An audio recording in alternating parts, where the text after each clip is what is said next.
দর্শক, শেষ মুহূর্তে এসে ডক্টর ইউনূসের একের পর এক যুগান্তকারী পদক্ষেপে একদিকে যখন বিএনপির নাস্তানাবুদ অবস্থা, অন্যদিকে ভারত ও হাসিনার দাদাগিরি একেবারেই শেষ। আর তাই তো ভারত এবার হাসিনার দোসরদেরকে সাথে নিয়ে বাংলাদেশের বিরুদ্ধে গোপনে যুদ্ধের প্রস্তুতি ইতিমধ্যেই শেষ করে ফেলেছে। ভারত তার সেভেন সিস্টার্স রাজ্যগুলোকে বাঁচাতে ভারত বাংলাদেশের সীমান্তের 1 কিলোমিটারের মধ্যে অন্তত 3টি নতুন সামরিক ঘাঁটি তৈরি করেছে। সম্প্রতি ডক্টর ইউনূসের সরকারের সাথে চীন এবং পাকিস্তানের সরকারের অতিরিক্ত ভালো সম্পর্ক এবং সামরিক চুক্তির কারণেই ভারতের ঘুম আরাম হয়ে গেছে।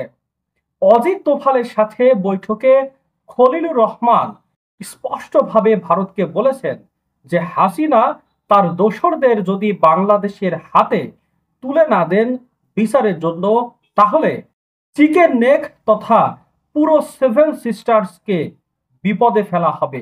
দর্শক, এই যখন অবস্থা, তখন গণভোট ইস্যুতে বিএনপি কিন্তু ভয়ঙ্করভাবে মাইনকার চিপায় পড়েছে। গণভোট অধ্যাদেশ ইতিমধ্যে জারি হয়ে গেছে, আর এতেই ডক্টর ইউনূসের বিরুদ্ধে এক প্রকার ক্ষেপে উঠেছে বিএনপির কিছু নেতা। বাংলাদেশের রাজনীতিতে এক বিশাল ভূমিকম্প ঘটতে যাচ্ছে। যে দলকে একসময় মৃত ভাবা হয়েছিল, যাদের রাজনীতি নিষিদ্ধ হওয়ার উপক্রম হয়েছিল, হাসিনা নিষিদ্ধ করেছিল, তারাই আজ ক্ষমতার দাবার বোর্ডের সব থেকে বড় ট্রাম্প কার্ড।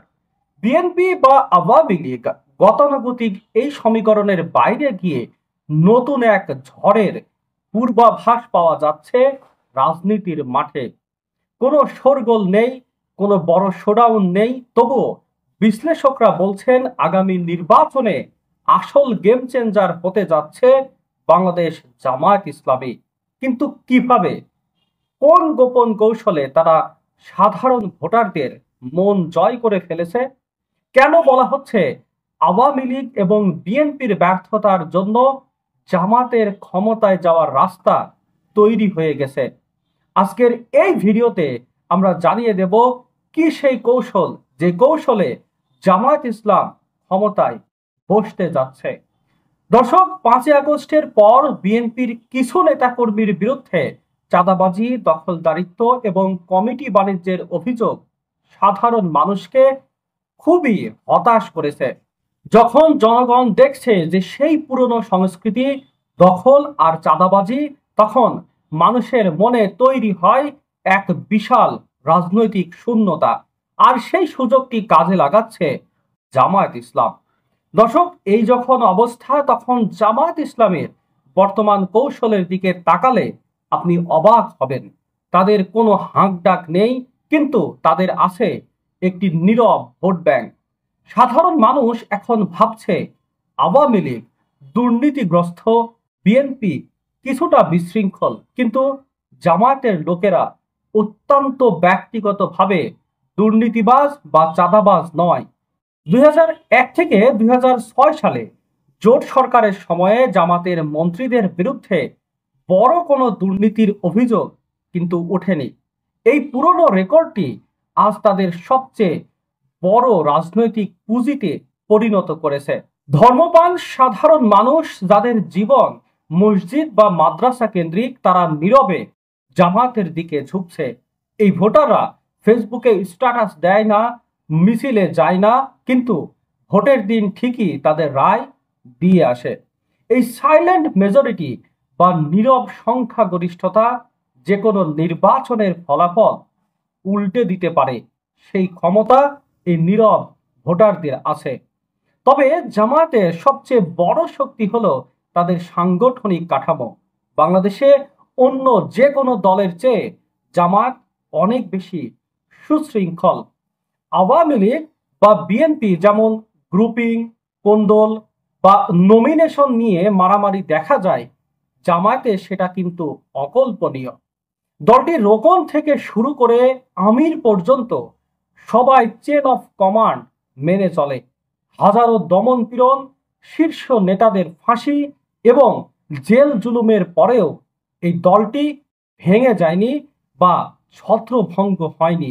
এটি প্রমাণ করে তাদের সাংগঠনিক ভিত্তি কতটা মজবুত। কিন্তু এসবের বাইরেও জামায়াত এবার নির্বাচনে এমন এক কৌশল প্রয়োগ করছে যা বাংলাদেশের ইতিহাসে বিরল।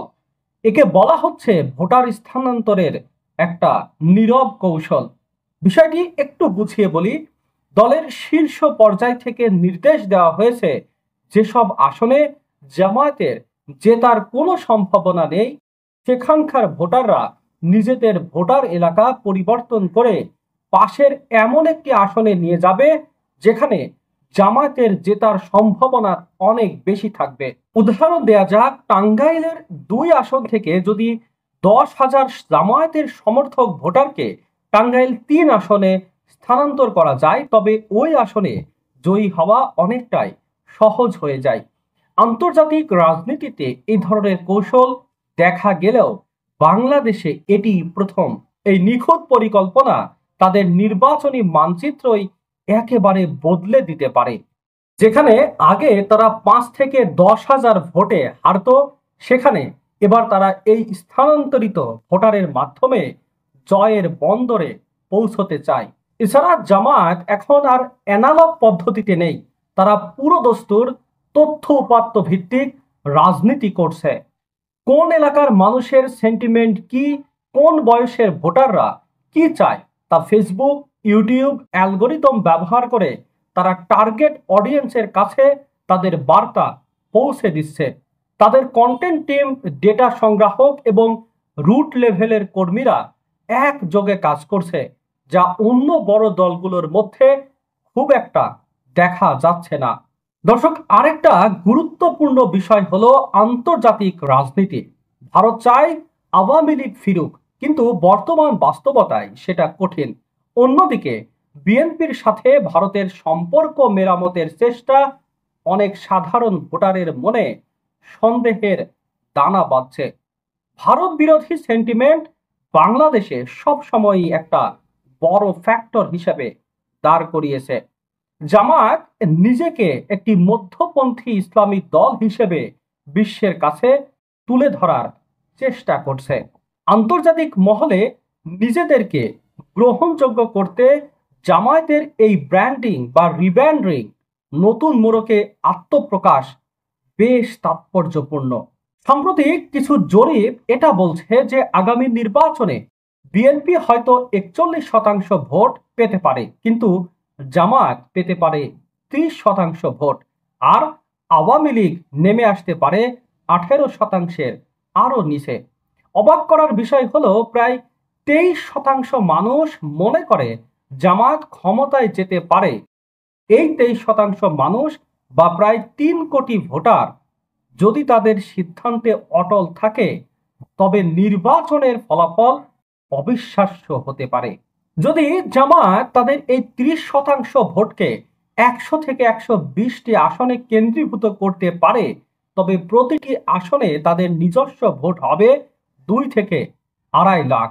আর বাংলাদেশের এই প্রেক্ষাপটে কোনো প্রার্থীর পকেটে যদি নিশ্চিত 2 লাখ ভোট থাকে তবে তার বিজয় ঠেকানো প্রায় অসম্ভব। জামায়াতের নেতারা মনে করছেন যে তাদের এই সুশৃঙ্খল অবস্থান এবং ক্যাডার মুক্ত রাজনীতির ধারণা সাধারণ মানুষকে আশ্বস্ত করবে। 5 আগস্টের পর দেশের আইন শৃঙ্খলা পরিস্থিতি এবং ট্রাফিক নিয়ন্ত্রণে ছাত্র শিবির বা জামায়াতের কর্মীদের ভূমিকা অনেক সাধারণ মানুষের মনে বেশ প্রশংসার উদ্বেগ তৈরি করেছে। তারা প্রমাণ করতে চাইছে যে প্রশাসন চালাতে পেশি শক্তি নয়, প্রয়োজন সুশৃঙ্খলা। আর এই বার্তাটি তারা ভোটারদের মগজে গেঁথে দিচ্ছে। তবে প্রশ্ন থেকেই যায়, রাজনীতির মাঠ কি এতটাই মসৃণ? বিএনপি কি তাদের এই উত্থান মেনে নেবে, কিংবা আওয়ামী লীগ কি চুপ করে বসে থাকবে? রাজনীতিতে আসলে শেষ বলে কিছুই নেই। দৃশ্যটা যা মনে হচ্ছে, জামায়াত তার অতীতের সকল ভুলকে ভুলিয়ে আধুনিক এবং নীরব বিপ্লবের মাধ্যমে আগামী নির্বাচনে একটা বিশাল চমক দেখাতে প্রস্তুত। তারা হয়তো এককভাবে সরকার গঠন করবে না, কিন্তু তারা হতে পারে আগামী সরকারের সবচেয়ে বড় কিং মেকার। তাদের ছাড়া হয়তো সরকার গঠন করায় অসম্ভব হয়ে দাঁড়াবে। পুরো পরিস্থিতি বিশ্লেষণ করলে দেখা যায় বাংলাদেশের রাজনীতি এখন এক জটিল সন্ধিক্ষণে দাঁড়িয়ে আছে। একদিকে ঐতিহ্যবাহী দলগুলোর প্রতি মানুষের আস্থা কমে যাচ্ছে, অন্যদিকে জামায়াতের সুশৃঙ্খল এবং কৌশলগত উত্থান।